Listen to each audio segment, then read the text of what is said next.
அது போக 10,000 ஏக்கர் எடுத்து அமைக்கக்கூடிய சிப்காட் 5 சிப்காட் கொண்டு வர போறாங்க. லார்ஜர் மெகா ப்ராஜெக்ட் தான். ஆக ஒட்டுமொத்தமா நம்முடைய நிலத்தை அடிமாட்டு விலைக்கு பிடுங்கி அது 100 கோடி 500 கோடி 5000 கோடி வச்சிருக்கிற முதலாளிக்கு கொடுக்குற ஏற்பாட்டை தான் இவர்கள் செஞ்சு கொண்டிருக்கிறாங்க. ஆனால் அவங்க கொடுத்த வாக்குறுதி என்ன? ஒரு அடி நிலத்தை கூட உங்க சம்மதம் இல்லாமல் எடுக்கணும். விவசாயிகளுக்கு எந்த நன்மை செய்யனாலும் உங்களை கூப்பிடுவோம், ஒரு குழு உருவாக்குவோம், நீங்களே விவசாய திட்டங்களை நீங்களே உருவாக்குங்க, எங்கிட்ட கொடுங்க, நாங்கள் நடைமுறைப்படுத்துறோம்னு சொன்னவர் இதே ஐயா முதல்வர் மு.க. ஸ்டாலின் அவர்கள். 2021 பிப்ரவரி 21 ஈரோட்டில் நடந்த மேற்கு மண்டல விவசாய மாற்றம் இவ்வளவு சொன்னார். அந்த முழு காணொலி இருக்கு, நம்ம குழுக்களை போட்டுருக்கு, நீங்க பார்த்துட்டு. எதையுமே செய்யாமட்டாலும் பரவாயில்ல, விவசாயிகளுக்கு செய்த துரோகங்களும் இந்த காட்சியில் அதிகமாக இருக்கு.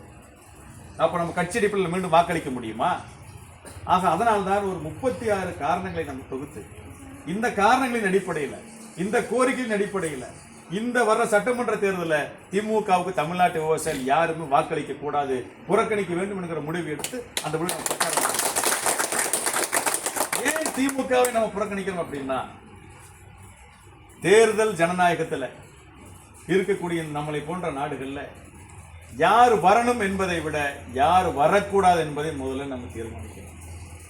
யார் வர வேண்டுங்கிற தீர்மானம் ரெண்டாவதா தான் இருக்கணும். ஒரு மிகப்பெரிய சர்வாதிகார ஆட்சி, கொடுங்கோல் ஆட்சி, விவசாயிகள் விரோத ஆட்சி, இந்த ஆட்சியை செய்து இந்த கட்சி வரக்கூடாது என்பது நம்மளுடைய முதல் தீர்மானமாக இருக்கும். அதற்கு பிறகு நமக்கு நிறைய வாய்ப்புகள் இருக்குது. உங்களுக்கு பிடிச்சவங்களுக்கு வாக்களிக்கலாம், நம்பிக்கை ஏற்படுத்துறவங்களுக்கு வாக்களிக்கலாம், யாரும் மேலேயும் உங்களுக்கு நம்பிக்கை நோட்டாவுக்கு கூட வாக்களிக்கக்கூடிய வாய்ப்பு இருக்கு. எது மேலே அமைதியாக தேர்தலை புறக்கணி செஞ்சுட்டு வீட்டில் கூட உட்கார்ந்துக்கலாம். ஆனால் மீண்டும் ஒரு 5 ஆண்டுகள் இந்த திமுக ஆட்சிக்கு வந்தது அப்படின்னா, இந்த நாட்டில் விவசாயியாகட்டும், விவசாய தொழிலாளியாகட்டும், சிறு குறு தொழில் மட்டும் யாரும் இருக்க முடியாத சூழல். சிறையில் இருக்கிறோம் 30 நாட்கள். 2019 சிறையில் இருந்திருக்கிறோம், 30 நாட்கள் இருந்திருக்கிறோம். இந்த ஆட்சியிலும் சிறையில் இருந்திருக்கிறோம். அன்னைக்கு இருந்த சிறைக்கு இன்னைக்கு சிறைக்கு ஏறி வரணும்னா அன்னைக்கு பூரா அந்த அடிதடி கேஸ் தான் நிறையா வரும். மற்றபடி இந்த வழக்கல் நிறையா இருக்கு. ஆனால் இந்த முறை சிறையில் இருக்கும்போது இந்த கஞ்சா வித்தவன், பவுடர் வித்தவன், இந்த மாதிரி வழக்கில் சிறையில் இருக்கிறவங்க பாதி பேர் சிறையில் இருக்கிறாங்க. அவ்வளவு இளைஞர்கள், கல்லூரி மாணவர்கள். இந்த 5 ஆண்டுகள் அந்த போதை பழக்க வழக்கம் கணக்கு வழக்கு இல்லாம பெருகி கிடக்குது. நம்ம டாஸ்மாக்ல குடிச்சு வீணா போறோம், டாஸ்மாக்லயும் நாம போராடுறோம், கோரிக்கை வைக்கிறோம், டாஸ்மாக் திறக்காதேங்கிறோம். FL2 லைசன்ஸ் ஒன்று போட்டு 11 பார் போட்டு ஒரு 800 பார் தமிழ்நாட்டை திறந்துட்டு போட்டு போயிட்டேன். ஒவ்வொரு பாருக்கு 50 லட்சம். வேலை முடிஞ்சு வச்சா சொகுசா போய் ஏசியில் வந்து பிடிங்கன்னு சொல்றோம். அதையே வேண்டான்னு சொல்றோம். ஆனால் இன்னைக்கு என்னன்னா ஒரு செல்லோ டேப் மாதிரி ஒரு சின்ன டேப்பை கொடுத்துக்கிறான். நாக்கடி வச்சுக்கிட்டா 8 மணி நேரம் போதை இருக்கு. பசங்க ஊரா ஸ்கூல்ல காலேஜ் அதை ஒட்டிட்டு உட்காந்துக்குது, ஹாஸ்டல் அதை ஒட்டிட்டு போய் உட்காந்துக்குது. பசங்களே அதை விற்கிறாங்க. முதல்ல பசங்களை பழக்கப்படுத்துறான், அடுத்து அவங்களே விற்க வைக்கிறான், அடுத்து அவங்களே குற்றவாளி ஆக்கிடுறான். எப்படி லாட்டரி சீட்டு அச்சடிக்கிறோம் சிக்கிறது இல்லையோ, விற்கிறவன் சிக்கிறானோ, எப்படி கஞ்சா உற்பத்தி பண்றோம் சிக்கிறதுலையே, கஞ்சா விற்கிறோம் உள்ள இருக்கிறவன் சிக்கிறானோ, அந்த மாதிரி நம்ம வீட்டு இளைஞர்கள் நிறைய விவசாயிகள் பிள்ளைங்க அந்த போதை வழக்கில் வந்து உட்காந்துருக்கு. பார்க்க அப்படி மனம் வேகுது. வேலூர்ல VIT காலேஜ் இருக்குது, அந்த காலேஜ் சுற்றி அவ்வளவு நடக்குதுங்க.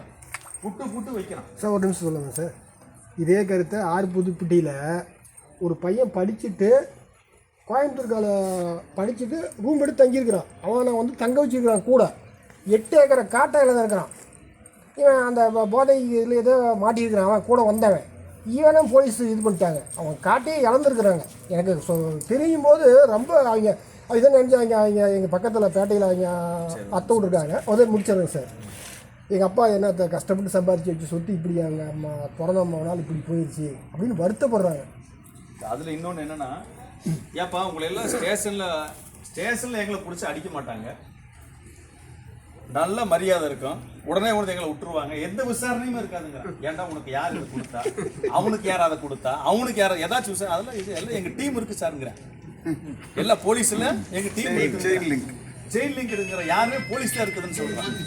அப்போ யோசிச்சு பாருங்க, இந்த நாடு எங்க போயிட்டு இருக்கு. இந்த மாநில பெண்களுக்கு பாதுகாப்பு இல்லை, விவசாயிகளுக்கு சொன்ன வாக்குறுதியில் நிறைவேற்றல, பொதுமக்களுக்கும் சொன்னது நிறைவேற்றல.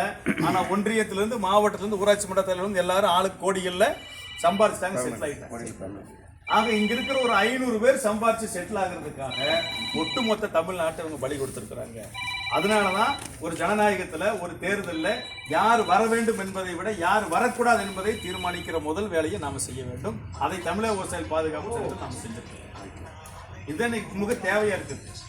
ஆக நாம எல்லாம் அரசியல் பார்க்காம, ஜாதி பார்க்காம, கட்சி பார்க்காம என்ன நன்மை இந்த ஆட்சியில கிடைச்சது, என்ன தீமைகள் நடந்திருக்குது என்பதை சீர்தூக்கி ஆய்வு பண்ணணும். நம்ம பகுத்தறிவு எங்க வெளிப்படுத்தணும்னா, திராவிட இயக்கம் கற்றுக் கொடுத்த பகுத்தறிவு எங்க வெளிப்படுத்தணும்னா, எது நன்மை தீமை அப்படிங்கிறது தான் நாம் வெளிப்படுத்தணும். அவரே அடிமைத்தனத்தை வந்து மாறி மாறி கட்சிகளுக்கு வாக்களிக்கவே கூடாது. நாளைக்கு ஆட்சிக்கு வரக்கூடிய எந்த கட்சியாக இருந்தாலும் அவர்களும் சொன்னதை செய்யாத போது, அவர்களும் கோரிக்கை நிறைவேற்ற போது அவர்களுக்கு எதிராக நம்ம போராடித்தான் ஆக வேண்டும் என்பதை நீங்கள் முதல்ல உணர்ந்து கொள்ளுங்கள். ஏதாச்சும் ஒரு கட்சிக்கு நம்ம வாக்களிப்பதால, அந்த கட்சிக்கு நம்ம கைகாட்டுவதால அந்த கட்சி வந்து இங்க ஒன்றும் புனிதமெல்லாம் நடந்துக்க போறதே இல்லை. ஆனா அவன் ஒரு வருஷம் கழிச்சு தொடங்க வந்த வேகத்துல இன்னும் மீண்டும் பல வேகத்துல, அசுர வேகத்துல அந்த கொடுமையை மீண்டும் தொடர்ந்தாங்கன்னா தமிழ்நாடு இருக்குமா? இருக்காது. எனவே இந்த சட்டமன்ற தேர்தலில் விவசாயிகளாக நீங்கள் திமுக இந்த நாமக்கல் மாவட்டத்தில் ஒரு 50 பேர் உட்கார்ந்துட்டு இந்த 50 பேர் சேர்ந்து நம்ம என்ன மாற்றத்தை உருவாக்கணும்னு நீங்க யோசிக்கலாம். ஆனா இந்த 50 பேரும் சேர்ந்து ஒரு தரமான வேலையை நாம் சொல்ற வேலையை செஞ்சீங்கன்னா கண்டிப்பா இந்த திமுக இந்த மாவட்டத்தில் வெற்றி பெறுவதற்கான வாய்ப்பே கிடையாது. இப்போ நாம் இருக்கிறோம், ஒரு விசேஷம், நம்ம வீட்டில் ஒரு கல்யாணம், ஒரு 500 பத்திரிக்கை அடிக்கிறோம், ஒரு 1000 அடிக்கிறோம்னா 1000 பத்திரிக்கை அடிக்கிறவங்க 500 பேர் தேர்ந்தெடுங்க, 500 அடிக்கிறவங்க 250 பேர் தேர்ந்தெடுங்க. தினசரி ஒரு 25 பேருக்கு ஃபோன் பண்ணுங்க, உறவாகவோ நண்பர்களாக இருப்பாங்க. ஃபோன் பண்ணி தயவு செஞ்சு திமுகவுக்கு வாக்களிக்காதீங்க. அவங்களுக்கு வாட்ஸ்அப்பில் தினசரி காணொலிகள் அனுப்புங்க, அது வாட்ஸ்அப்பில் ஸ்டேட்டஸ் வைங்க. இப்படி இந்த பரப்புரை பேசி நீங்கள் யாருக்கு வேணால் ஓட்டு போடுங்க. திமுக கட்சியார்கிட்ட தயவு செஞ்சு பேசுங்க. திமுக கட்சியார்கிட்ட நம்ம முதல்ல பேசணும்.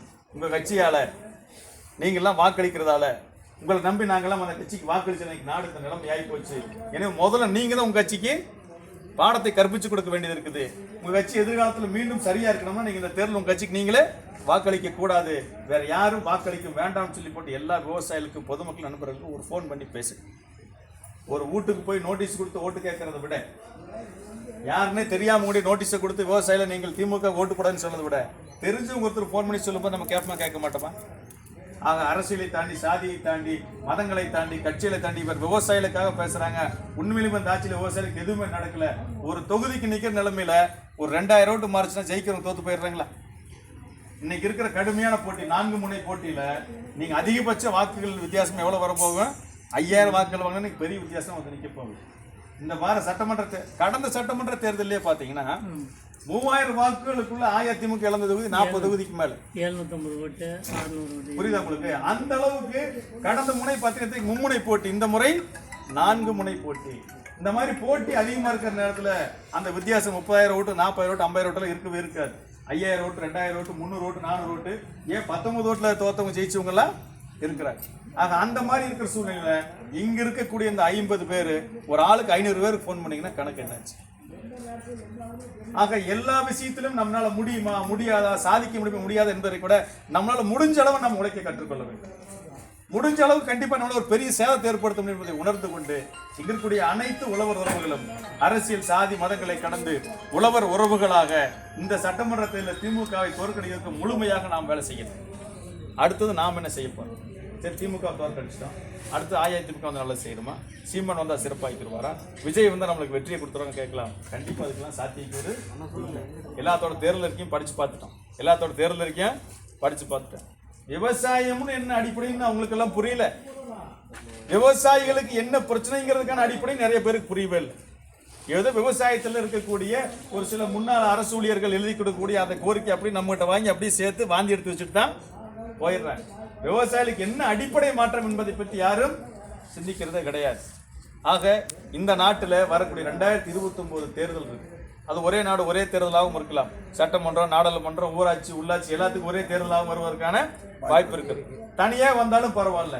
ஆக நான் வர்ற ஜூலை 5க்கு நம்ம வந்து அது விவசாயிகள் வீரவணக்க நாள், எல்லா மாவட்டத்திலும் நம்ம வீரவணக்க பேர் நடத்துவோம். அதை முடிச்சுட்டு ஆகஸ்ட் 5 இருந்து நாம 2029க்கான தேர்தல் வேலையை தொடங்க இருக்கிறோம். தெளிவா 2029க்கான தேர்தல் வேலை விவசாயிகளுக்கான கோரிக்கையின் அடிப்படையில், நமக்கான கொள்கைகளின் அடிப்படையில் நம்ம முன் வச்சு 2026 ஆகஸ்ட் 15 அன்னைக்கு நம்ம தொடங்க இருக்கிறோம். எப்படி தொடங்க இருக்கிறோம் அப்படின்னா,